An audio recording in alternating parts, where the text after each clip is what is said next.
ब्रह्मचर्य एक बहुत ही गंभीर विषय है।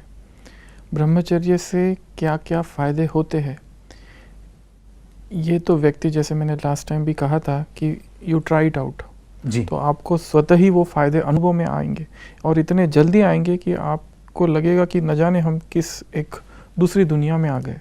जी, जैसे कि कहा गया है कि ब्रह्मचर्य सर्वश्रेष्ठ तप है, सर्वश्रेष्ठ बल है। ब्रह्मचर्य के अनगिनत फ़ायदे हैं और ये जो फ़ायदे हैं ये वही व्यक्ति अनुभव कर सकता है कि जो इसका पालन करता है। ये ऐसा एक व्रत है कि इसका थोड़े समय के लिए भी अगर कोई पालन कर ले तो उसके सारे जो अनुभव है, जो फ़ायदे हैं, उसको प्रत्यक्ष जीवन में अनुभव होते हैं, जैसे कि प्रैक्टिकल लाइफ में। जी, फ़ायदों की अगर बात करें तो सबसे पहले मैं आऊँगा फिज़िकल, शारीरिक स्थल पर। हाँ जी, तो शारीरिक रीति से अगर देखा जाए तो ब्रह्मचर्य स्वास्थ्य जो है उसका आधार माना जाता है ब्रह्मचर्य को। ऐसी कई सारे हमारे शास्त्रों में भी लिखे और बहुत सारे मॉडर्न रिसर्च जो हुए हैं उससे भी यह निर्विवाद जैसे रूप से प्रमाणित हो गया है कि ब्रह्मचर्य से व्यक्ति स्वस्थ होता है, ब्रह्मचर्य से दीर्घायु होता है, ब्रह्मचर्य से कई ऐसे रोग हैं जिनका वो शिकार नहीं होता। ब्रह्मचर्य से मनुष्य में एक रेजिस्टेंस पावर जो होती है, उसकी डिजीज रेजिस्टेंस पावर वो बढ़ती है, क्योंकि ब्रह्मचर्य का पालन करना अर्थात संपूर्ण संयम, सेल्फ रिस्ट्रेंट जिसको कहते हैं। व्यक्ति जिसमें संयमित जीवन जीता है, संतुलित जीवन जीता है, संतुलित आहार लेता है, उस वजह से वो कई ऐसे सारे रोगों से छूट जाता है जो कि ब्रह्मचर्य के ना होने से व्यक्ति जिनसे ग्रसित होता है। आजकल के अगर लोगों को आप देखो जो ब्रह्मचर्य का पालन नहीं कर रहे हैं, तो उनका अगर जीवन देखो तो वो लोग आप देखेंगे कि देव दर्शन से ज़्यादा डॉक्टर दर्शन ज़्यादा करते हैं, अमृत पान से ज़्यादा दवा पान ज़्यादा करते हैं, औषधि पान ज़्यादा करते हैं। ये उनकी हालत है। जबकि एक ब्रह्मचर्य के जीवन में एक तेज होता है, एक ओज होता है, एक सामर्थ्य होता है, एक अपरिमित एक बल उसको अनुभव होता है, एक अतिरिक्त ऊर्जा का उसको अनुभव होता है। तो ये सारे जो फायदे हैं ये शारीरिक स्तर पर, तो व्यक्ति इससे हेल्दी बन जाता है। अकाले मृत्यु, जो बहुत सारी बीमारी और मृत्यु जो होती है उसको भी टाला जा सकता है ब्रह्मचर्य के व्रत से। तो ये तो हो गया शारीरिक रीति। दूसरा है मानसिक, मेंटल। अगर कोई व्यक्ति ब्रह्मचर्य के व्रत को पालन करे तो मन एकाग्र हो जाता है उससे, और आप जानते हैं कि एकाग्रता की शक्ति से क्या कुछ नहीं किया जा सकता है दुनिया में। मनोबल बढ़ता है, विल पावर बढ़ती है। अगर कोई व्यक्ति ब्रह्मचर्य के व्रत को पालन करे तो वो जो चाहे वो कर सकता है जीवन में।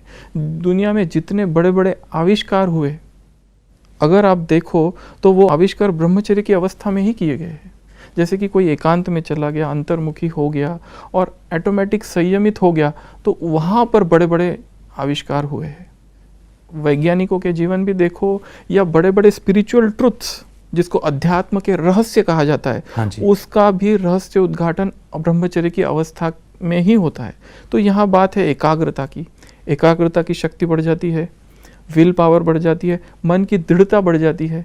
कोई भी हम संकल्प करते तो दृढ़ता से उसे पूर्ण करते हैं। यहाँ पर मैं वापस स्वामी विवेकानंद जी का उदाहरण देना चाहूँगा कि एक बार ऐसा हुआ कि वो ब्रिटिश एनसाइक्लोपीडिया होती है, 36 वॉल्यूम्स, तो एक बार वो पढ़ रहे थे तो उनका एक मित्र आया और उनसे कहने लगा कि ये तो असंभव है, अपने जीवन काल में शायद ही कोई व्यक्ति इतने 36 वॉल्यूम्स पढ़ सकेगा।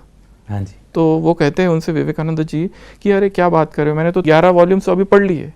और वो उनको लेता है एक एक वॉल्यूम और प्रश्न पूछता है, तो वो हर प्रश्न का जवाब दे सकते हैं। उनको याद था इतनी वो स्मरण शक्ति बढ़ती है। मतलब जो मैं बात कर रहा हूँ मानसिक स्तर की, उसमें स्मरण शक्ति, मेमोरी पावर बढ़ जाती है। क्योंकि हमारी मेमोरी, क्योंकि मन एकाग्र होता है, the purer the mind the easier it is to control. ब्रह्मचर्य से मन शुद्ध होता है और जितना शुद्ध होता है उतना वो एकाग्र होता है, और एकाग्रता से हम कुछ भी अर्जित कर सकते हैं। तो ये हो गया मानसिक। तीसरा आते हैं बौद्धिक स्तर, इंटेलेक्चुअल। बौद्धिक स्तर पर बुद्धि को तो जैसे प्रकाश कहा जाता है, तो बौद्धिक स्तर पर व्यक्ति की जो निर्णय शक्ति है, परख शक्ति है, वो बढ़ जाती है ब्रह्मचर्य के धारा से। फिर उसके बाद है नैतिक स्तर। नैतिक स्तर मतलब मॉरल।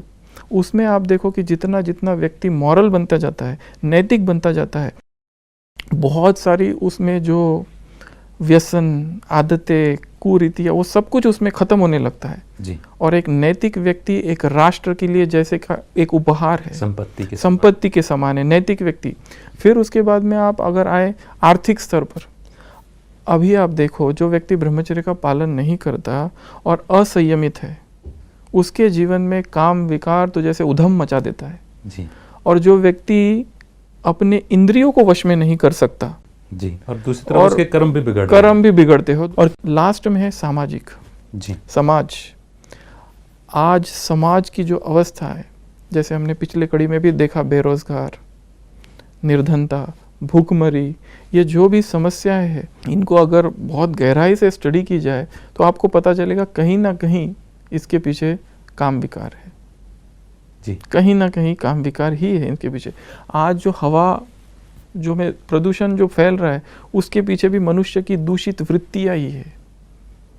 तो ब्रह्मचर्य एक ऐसा तप है कि जिसमें शारीरिक, मानसिक, बौद्धिक, नैतिक और सबसे मुख्य जो है आध्यात्मिक जी। अभी बिना ब्रह्मचर्य के आप स्वप्न में भी अध्यात्म में उन्नति करने का नहीं सोच सकते।